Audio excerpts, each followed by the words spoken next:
The ocean at night holds secrets too vast for the human eye. Imagine a warship so enormous that it seemed untouchable, a steel giant meant to be the last hope of a crumbling empire. Yet within hours of her first voyage, she was gone, swallowed by the Pacific. How could the largest carrier in the world, a vessel built to withstand fire and steel, be struck down not by an armada, but by a single submarine?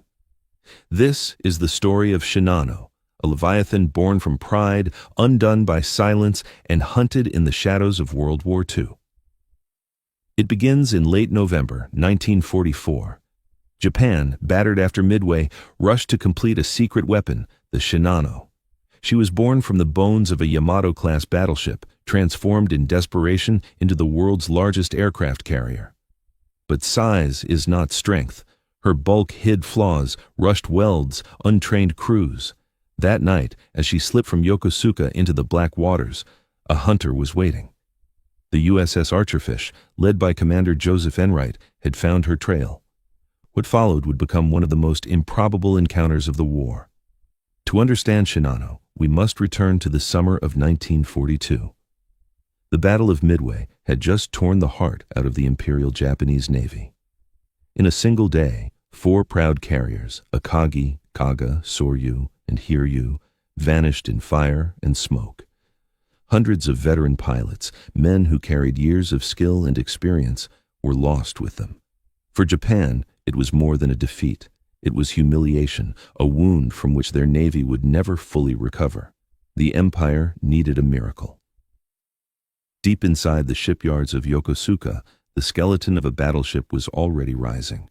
She was meant to be the third of the Yamato-class, sister to Yamato and Musashi, the largest battleships ever built. Her name was Shinano. But the war had changed. Battleships no longer ruled the seas. Aircraft carriers had proven themselves the new queens of battle, and Japan, after Midway, had lost nearly half of its crown. So, in desperation, the unfinished battleship was given a new destiny. Her massive hull would not carry guns but aircraft. Her armored body would be reshaped into the world's largest carrier. On paper, it was a bold plan. In reality, it was a compromise born of panic.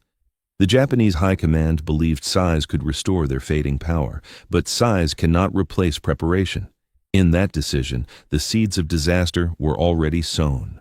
On paper, Shinano was a marvel, 70,000 tons of steel, 872 feet from bow to stern, taller than a 10-story building, wider than the great avenues of Tokyo. Her flight deck was a slab of reinforced steel and concrete, thick enough to shrug off half-ton bombs. Her sides bore armor meant to turn aside the heaviest shells ever cast.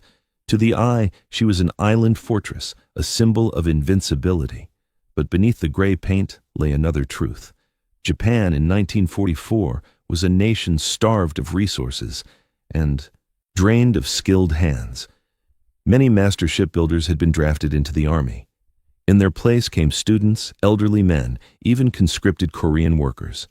They worked under pressure, hurried by fear of American bombers, with little training and no choice. Welds were rushed, rivets crooked, compartments left untested. The watertight doors, those steel guardians meant to seal against the sea, often rattled loosely in their frames. Pumps that should have been her lifeline had never been tried under real strain. Ventilation shafts lacked proper gaskets, creating hidden pathways for water to spread unchecked. In the silence of her unfinished corridors, the flaws waited like cracks in a dam. Shinano looked like a fortress, but she was hollow at the core.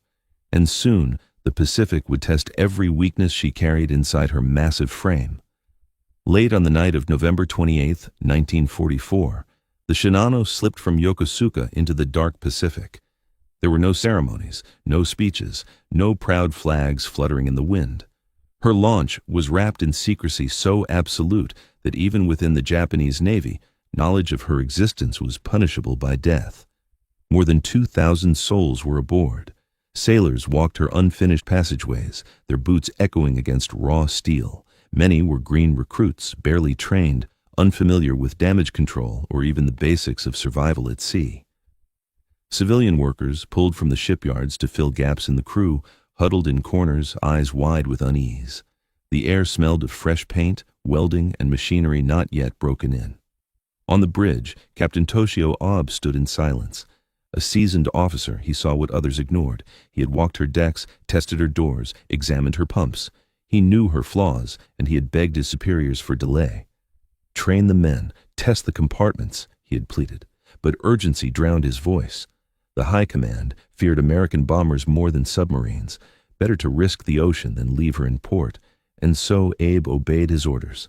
His shoulders bore the weight of 2,000 lives and the largest warship ever built. Yet in his heart, he carried dread. For all her size, Shinano was not ready. She was a giant, still in her infancy, sailing straight into waters that showed no mercy. Far beneath the quiet swells of the Pacific, another world stirred. The USS Archerfish, a WWII-class submarine, prowled the waters with 70 men packed inside her narrow steel ribs. Life within was a constant mixture of monotony and fear, the smell of diesel, the hum of machinery, the suffocating closeness of bodies. Every man aboard knew that one wrong sound could summon destroyers with depth charges that hammered like thunder. At the center of this steel tube stood Commander Joseph Enright. His career carried a scar. On a previous patrol, he had been labeled too cautious, accused of letting targets slip away. This voyage was his last chance to prove himself. Determination burned in his every order. His men drilled until their reactions became instinct, for hesitation in their world meant death. On the night of November 28th, fate delivered the impossible. The radar screen lit up with a contact so immense that officers dismissed it as a mistake, perhaps even a phantom island. But islands do not zigzag across the ocean. Enright stared at the glowing blip. Could this be real? Could he have stumbled upon the largest warship ever built? The submarine surged forward, engines straining at 19 knots. Above the waves, Shinano plowed through the dark, her escorts cutting white paths around her. It was a duel written in silence, giant against hunter, pride against persistence. Neither side yet knew that destiny had already set their course. The night deepened as the two shadows danced across the Pacific. Hours passed in tense pursuit until, just after 3 in the morning of November 29th, destiny revealed itself. Shinano turned south in a routine zigzag. To Commander Enright, watching through the periscope, it was the moment he had prayed for. The giant now lay broadside across his sights. Calmly, he gave the order. 6 Mark 14 torpedoes hissed from Archerfish's bow, streaking through the dark water. In the silence that followed, every man aboard the submarine held his breath. Seconds stretched like hours. Then the sea erupted. The first torpedo struck Shinano's stern with a roar that shook the massive hull. The second tore into her engine spaces, flooding compartments in minutes. The third hit beneath a boiler room, unleashing steam and seawater that killed dozens instantly. The fourth smashed into a vital damage control station, crippling pumps and compressors, the very systems that might have saved her. Ironically, Enright had set his torpedoes to run shallow, believing he faced a standard carrier. That mistake proved fatal to Shinano. Instead of glancing off her armored belts, the weapons slammed into the weaker seams of her design. By chance or fate, Archerfish had struck her Achilles' heel. Above the waves, fire and smoke ripped through the midnight calm. Below, Enright ordered his submarine to dive, bracing for the wrath of Shinano's escorts. The hunter had bitten, and the ocean itself seemed to tremble as the largest carrier ever built began to bleed. At first, many aboard Shinano believed survival was certain. She was, after all, the largest carrier in the world. 4 torpedo hits might cripple a smaller vessel, but surely this giant could endure. Orders rang through the corridors: seal the compartments, start the pumps, correct the list. Men hurried into smoke-filled passageways, flashlights bobbing as they fought the sea. But the truth was merciless. The watertight doors that should have sealed against flooding rattled loosely in their frames. Pumps sputtered, some failing entirely. Ventilation shafts, left without proper gaskets, carried seawater into spaces that should have remained dry. Each failure triggered another until containment became impossible. Captain Abe, clinging to hope, made a fateful decision. He ordered Shinano to maintain 18 knots, believing speed could carry her to safety. Yet every turn of the propellers forced more seawater into the gaping wounds. The faster she moved, the faster she drowned. By dawn, the list had grown unbearable. 15 degrees, then 20. Bulkheads buckled, equipment rolled across decks, sailors staggered, clinging to pipes, fighting to keep their footing on what had become a slanted world. At 10:57 that morning, after barely 7.5 hours, the pride of the Imperial Navy gave her final cry. Shinano heeled over, her vast red keel lifting into the sky. For a moment she seemed to hang in defiance, then plunged stern first into the Pacific. The sea closed over her, leaving only wreckage and desperate men clinging to the waves. Over 1,400 lives were lost. The world's largest aircraft carrier had been undone by her own flaws. For the survivors pulled from the water, the nightmare did not end with rescue. Around 1,000 men were saved by escorting destroyers, but instead of honor or comfort, they were met with silence. They were quarantined in remote barracks, forbidden to speak, forbidden even to write to their families. The loss of Shinano was not announced. Her name vanished from official records. Families of the dead were told nothing, only that their loved ones were missing in action. More than 1,400 souls, including Captain Abe, were erased from history by their own leaders. Why such secrecy? Because Shinano was never meant to fail. She had been built as a symbol of hope, a fortress too mighty to sink. To admit her destruction was to admit weakness at a time when the Empire's foundations were already crumbling. Better, the High Command believed, to bury the truth than to face its shame. And so Shinano remained a ghost. No celebrations of her launch, no public mourning of her death. She slipped from the world as quietly as she had sailed, remembered only in whispers among those who had seen her fall. For months after her loss, the world knew nothing of Shinano. The Allies did not celebrate, because they did not even know what had been sunk. The Japanese people did not mourn, because they had never been told such a ship existed. Only silence remained. It was not until Japan's surrender in August 1945 that the truth began to surface. Allied investigators, combing through captured naval records, found references to a third Yamato-class hull that had been converted mid-construction into a massive carrier. Cross-checking reports, they discovered that the time and place of her loss matched perfectly with Archerfish's mysterious victory. Only then did the magnitude of the achievement become clear. Commander Joseph Enright, once branded too cautious, had sunk the largest warship ever. Built 70,000 tons of steel on her very first voyage. His name, once tarnished, was redeemed in full. He was awarded the Navy Cross, and Archerfish secured its place in naval history.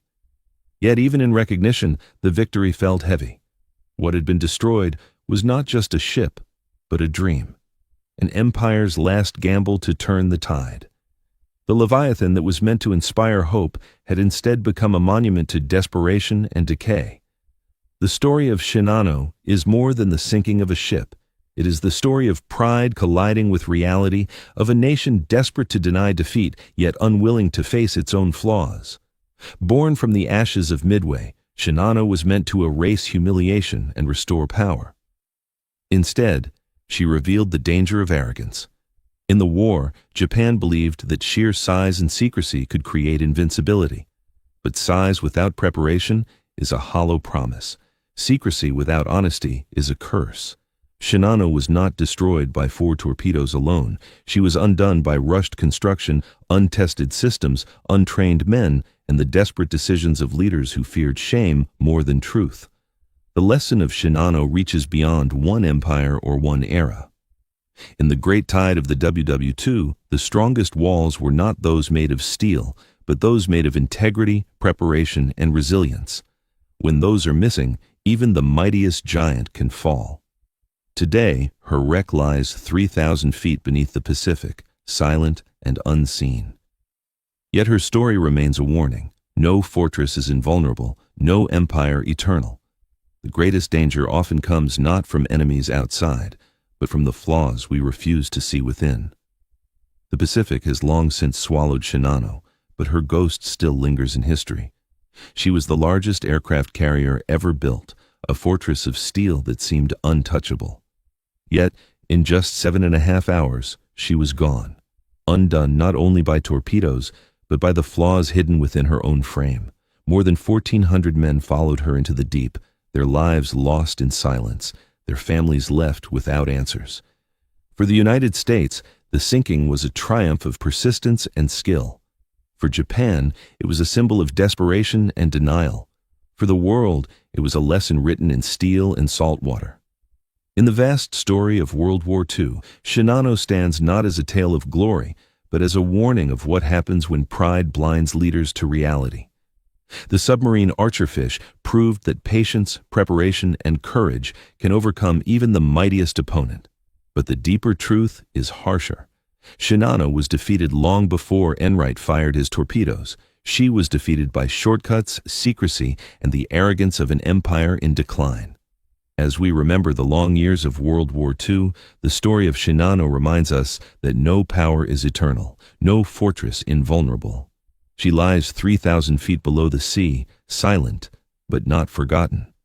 Her final lesson endures: even the greatest warship can fall, and even the mightiest empire can crumble. And in that truth lies the enduring legacy of World War II.